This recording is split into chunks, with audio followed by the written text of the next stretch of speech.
the Almighty, the All-Powerful, the All-Knowing. Sword God of Jujutsu Kaisen has arrived.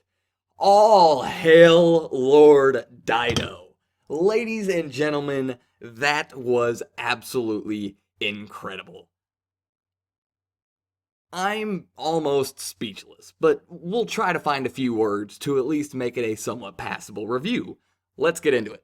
Alright, yeah, Daido is an absolute legend, and, well, rightfully so, we start the chapter with him. He's just walking around looking for a katana. This is obviously before we got interrupted by him and Miyo. We'll get to him in a little bit, but yeah, this is before all of this has happened, and Daido's been walking around looking for a katana for a while. He's walking, he's searching, he's wondering why there's no katanas around. You're like, isn't the katana the soul of the Japanese man?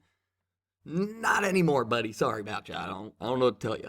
So yeah, he's looking around, searching through the fields, can't find nothing, walking through the streets, can't find nothing, has a fish curse walking around after him. That's made even funnier later when you realize he doesn't utilize curse energy, so it's not like he can be like, oh, there's a fish curse right there. Now, he could sense Naoya, who is a spirit who he can't physically see, so he very could well have sensed that it was back there, but still, pretty hilarious. Still, just searching for a katana. Doesn't even really seem to care about the thing. Either way, eventually, we spot a handle, a hilt, of what might possibly be the long-awaited, the much-necessary katana. And we pull it out, and it is a toy replica of Tanjiro's sword from Demon Slayer. That is absolutely hilarious. It even has like a little voice thing, like you hit a button and it says first form water surface slash. Like, that is hilarious. He's not very happy, literally starts crying and screaming katana. This is not what made Daido so incredible. That obviously comes later in the chapter, and my god, we will get there, because now we have to switch over and introduce ourselves to Miyo. Miyo Rokujushi, I think was his name, I believe. And Daido's was Daido Hagane, I think. Either way, yeah, we switch over to Miyo. This dude is, he is down low in the stands. Like, he is just down there, ladies and gentlemen. Almost fell over trying to sit back in the chair. Dear God. Anyway, he's down there, getting ready to go. Just looking at two kids like, sumo me. Kids are just playing on a Game Boy or whatever. Probably not a Game Boy in the modern times, but they're playing games. They're not having it. Goes the next dude. He's not having it. Goes to these girls. They're not having it. They're like, we can't even participate in sumo, correct? Yeah, I didn't even know that about sumo. Like, women are not allowed to, like, enter or touch the ring or whatever. Just saying, sumo has to be Naoya's favorite sport. Women aren't even allowed to touch the thing. That's got Naoya written all over it. But never mind what sports Naoya is into, Miyo literally gets so desperate for somebody to sumo him, he tries to sumo a dog. A literal dog, a Shiba Inu. Just gets down there, I assume. I doubt he was talking to it from up here like, sumo me. If he's getting down for the kids, he's probably down there for the dog like, sumo me. Do it, I dare you. Come on, do it. And this just results in the dog peeing on Miyo after he, falls to his knees crying because nobody will sumo him. These dudes are ridiculous, okay? This is so dumb yet so entertaining. I love it. I love it. It was great. Anyway, he starts hearing Nakota. I don't know if that's a good pronunciation. Got no idea. Either way, this is a term used in sumo. So, he comes straight through the wall, straight Kool-Aid Man style. Oh yeah! Asking this old lady where the sumo is. The sumo is on her TV. That would be kind of interesting if... Wait a minute. Literally just thought of this. Okay, how great would it have been if this old lady, this granny, was running an underground sumo ring inside of her house? Just saying, would have been legit. Well, actually, not legit. That's the point of things being underground. Doesn't matter. Didn't happen. It was on the TV. So she tells him, like, it's over in Tokyo, in, what was it? What was it called? Ryogoku. Yeah, this dude is straight hitchhiking it. He's got the knapsack, he's got the shades on, we're ready to go rock and roll. Anyway, that obviously does not happen because, well, we know where we end up. Facing a crazy katana man while, being peripheral to Noritoshi and a cursed spirit. Definitely not Tokyo Ryogoku or a sumo match. Even though, considering the end of the chapter, he might make it a sumo match. And apparently he also suffers from the same disease as my boy Zoro. That being the I don't know where the hell I'm going disease. Because, yeah, Japan is not to the east. It's actually up north. It's just the eastern capital. Also, he goes east, so that means it's to the right. Even though he's facing south. So the right is west. Yeah, this guy has no sense of direction. So, extra funnies. Either way, at this point, we go back to where we left off last chapter with the good old four-way. Naoya just does not care at all about these two dudes and just keeps trying to fight Noritoshi. Well, he punches him in the gut and immediately gets his tentacly arm cut off by Maki.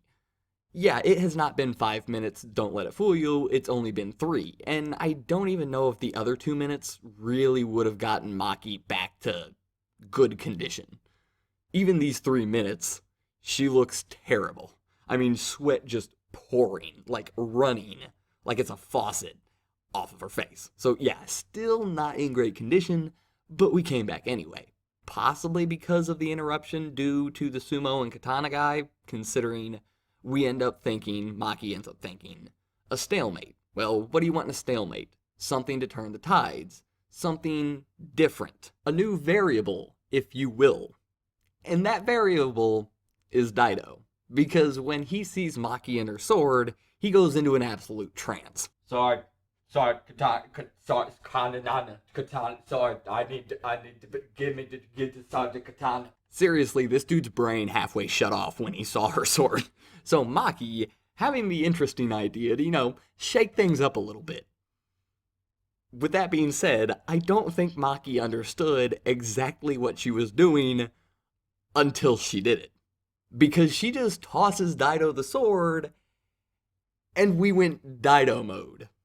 Something I just thought of, but I think I might want that one to stick. I don't know if it's going to, but Daido mode needs to be a thing.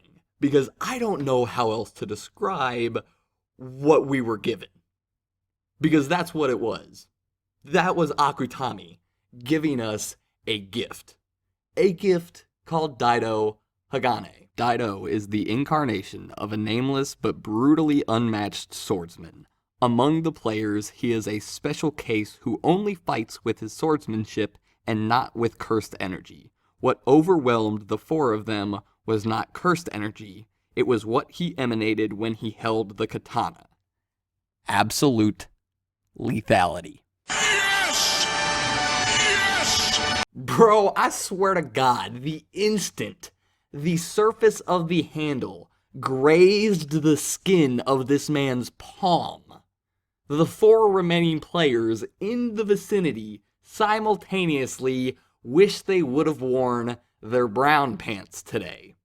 Naoya doesn't even wear pants anymore, he just wishes he was brown. Because they was dropping bricks, ladies and gentlemen. Absolutely impeccable. Brilliant. I don't know what to say. This man is a unit. Look at him! Look how beautiful he is! The glory of Daido Hagane. That was totally wicked! Yeah, now you didn't want any part of that, but he's gonna get a piece of it. Just wait. Either way, Hagane, being the absolute masterclass swordsman that he is, immediately starts inspecting the blade, saying it's not bad at all, despite the lack of an Despite the lack of a maker's inscription and a crossguard, it's still not bad at all. especially because it's a bewitched blade, so he can tell that it is a cursed object. He can tell Naoya, a spirit, is over there, something is over there, but he does not utilize cursed energy. Basically, he kind of has a lower form of what Maki has due to her heavenly restriction, because she can now fully sense cursed spirits, but she used to have to wear the glasses. I wonder if Maki's old glasses would allow Daido to see spirits. Either way, it doesn't really matter. I don't think he needs them, considering what we've already seen in this chapter. Either way, yeah, he notices it's a bewitching blade, or bewitched blade, a cursed object, but he also asks if it was trying to make him look bad, wondering what that was just now. Asking Maki if this blade chooses its wielder. This blade is kind of pushing back on Daido a little bit, even though he is quite clearly very deserving of any blade that is lucky enough to, like I said, even graze the skin of his palm. Despite that, considering Mai's love for Maki, this sword wants to be wielded by Maki, so it's pushing back a little bit. With this being said, Daido is still gonna destroy with it. So anyway, Naoya takes a swing at Daido. Daido straight up just ducks it. Masterfully. Can't even see Naoya. Can't see the punch. Just, whoop! Yeah, I don't know what that was, but I ain't about it. Masterful. Incredible. Impeccable. Anyway, after this, he looks to Maki and says, "There's something over there, right? Is it a spirit?" Maki is kind of surprised that he can't even see Naoya saying as much. This is when Daido gives an incredible, a legendary reply. "I can't see it, you say. Yes, but if you can see everything else besides it, isn't that the same as actually seeing it?" Absolutely incredible. That is that, like, over-the-top swords master level, just insane anime movie level ridiculousness. If I can see everything else besides it, then I can see it as well. I love it. That is incredible. It's amazing. This dude keeps getting better and better by the panel. I swear to God. I love you, Akutami. And I love you, Daido Hagane. So at this point, Daido is finally able to slice Naoya, leaving Naoya to only wonder, what is with this guy? Pure unadulterated skill, that is what is with this guy. Either way, this is the point where he says, "Let's start from the beginning." No, sir, we're not gonna go back like you didn't do what you just did. That's not gonna happen. We don't go back to the beginning. When you open Pandora's box, it is now open. No more beginnings, no more starts, no more openings. Just flooding of awesomeness. But, not only did we slice Naoya up, we let out a masterful, a powerful swing, damaging the building behind him. Yeah, this was clean. Clean enough, good enough, to where Maki, sitting there in amazement, says, "What was that? When I swing a blade, that does not happen." That is incredible when you think about the fact that Maki is physically superior, and it's not even close. Like, Daido is not, like, he doesn't have a physical heavenly restriction that boosts his physical prowess. He's probably pretty darn strong without using cursed energy compared to me or you. I mean, I don't know how often you guys are in the gym. I obviously not that often. So he's definitely stronger than me, but not like Maki. And yet, that is what his sword swing does. This is when we get to the point where we see Toji. And Maki says, "What is the difference between me and him?"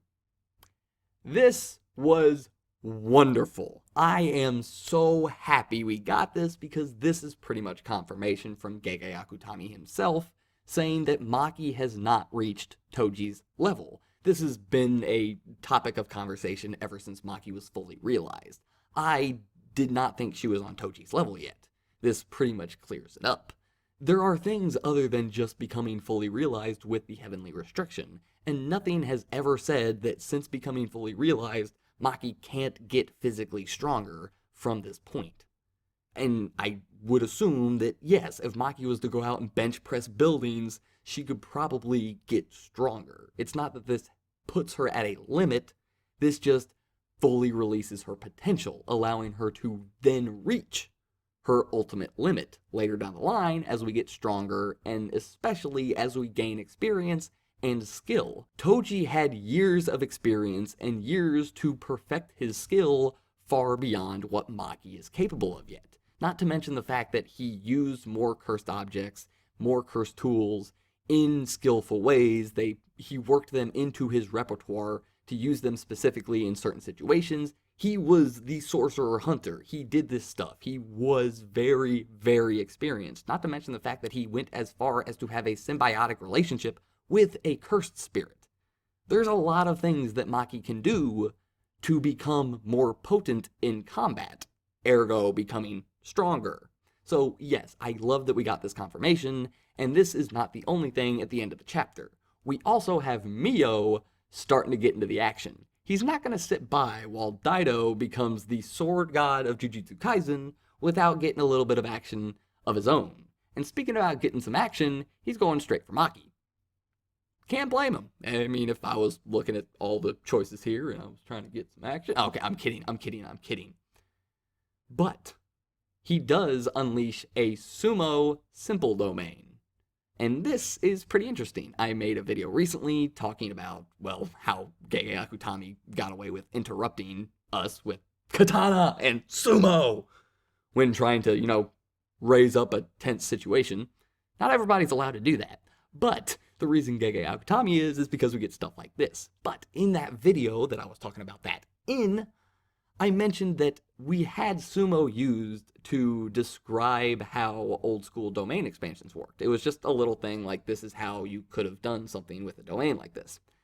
It was sumo that was used to represent it. So I wondered, will we get a domain expansion that is sumo themed with Miyo? Well, not quite. We got a simple domain, and we have to wait till next time to figure out what exactly that's about. So I'm really interested to see what that is all about. I cannot wait to get more Daido. And I really can't wait to see how good Miyo is too, because, well, they got introduced at the same time. So they have to be at least somewhat comparable, wouldn't you think? If we get this from Daido and then next chapter Miyo is just not even living up to it, like at all, not even comparable, it's gonna fall a little flat. So we have to follow this up with something equally high, or at least close to it. I can't wait. It's gonna be awesome. Gege Akutami did it again. What can I say? This is why he's allowed to just interrupt us with a crazy katana man and a psycho sumo dude bawling their eyes out, screaming about their, favorite things in life. Seems kind of stupid until Daido goes Daido mode. Either way, I'm out. I hope you guys enjoyed. If you did and you're still around, don't forget to hit that like and subscribe. It means a ton. You guys mean the world. And I'll see you guys next time. I'm out.